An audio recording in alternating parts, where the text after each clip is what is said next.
Psalm 100, verses 1 to 3. Make a joyful noise to the Lord, all the earth. Serve the Lord with gladness. Come into his presence with singing. Know that the Lord, he is God. It is he who made us, and we are his. We are his people and the sheep of his pasture. When I first read this verse, my first response was, who really is excited, so excited these days? And so right at the outset, I'm repenting because this is just not my heart posture.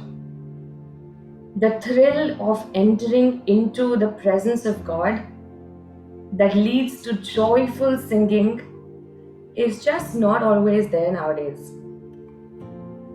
The love that I first felt for Jesus, that propelled me into devotion, into commitment, and into service is missing in action somehow.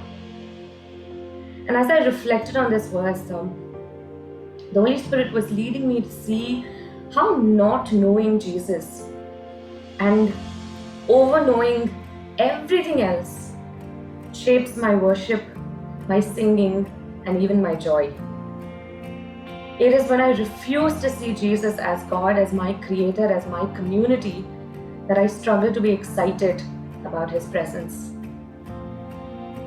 Perhaps some of us are feeling unexcited too this morning. And maybe we're telling ourselves it's Zoom fatigue. And in most cases, it even is. But my prayer for us today is that we will know Jesus and in him know ourselves. That he would strip away all our accomplishments and failures, glory and shame, worries and plans, to simply worship him for who he is and not what we need or desire right at this moment. So just as Cindy shared, when I'm excited about something or someone, especially when I'm sharing about this said excitement, I feel a sense of rush and I can get fully animated, even to the point of singing, dramatizing the whole thing, dancing, while sharing about favorite food, a show, a person that I met, a place that I visited, or a vacation that's coming up.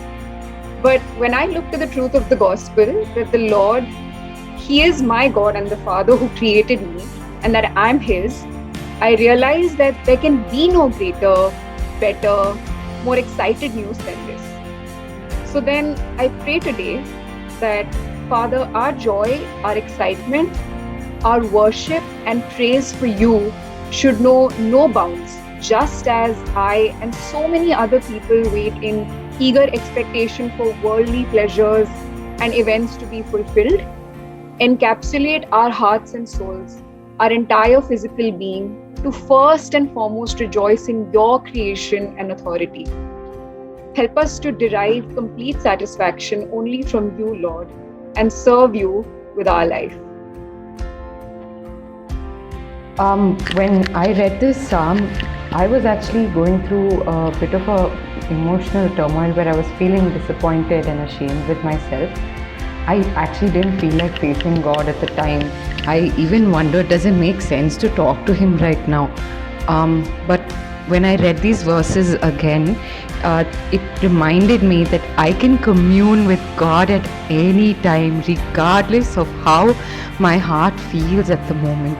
Whether I'm coming to him from a place of delight or from a place of shame, God welcomes me regardless. And I love knowing that because of what Jesus did, God is not ashamed of me, and I can approach him at any time and come into his presence just as I am, with all of us, his children, and worship him shamelessly.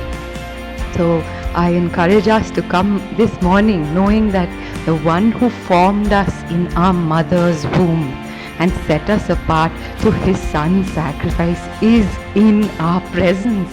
He's alive, he's not asleep, he hears us, he knows us, and our shepherd gathers us closer to him. So let's enter into his presence, all of us, from wherever we are, emotionally, mentally, spiritually, to celebrate the work of Him who died to set us free.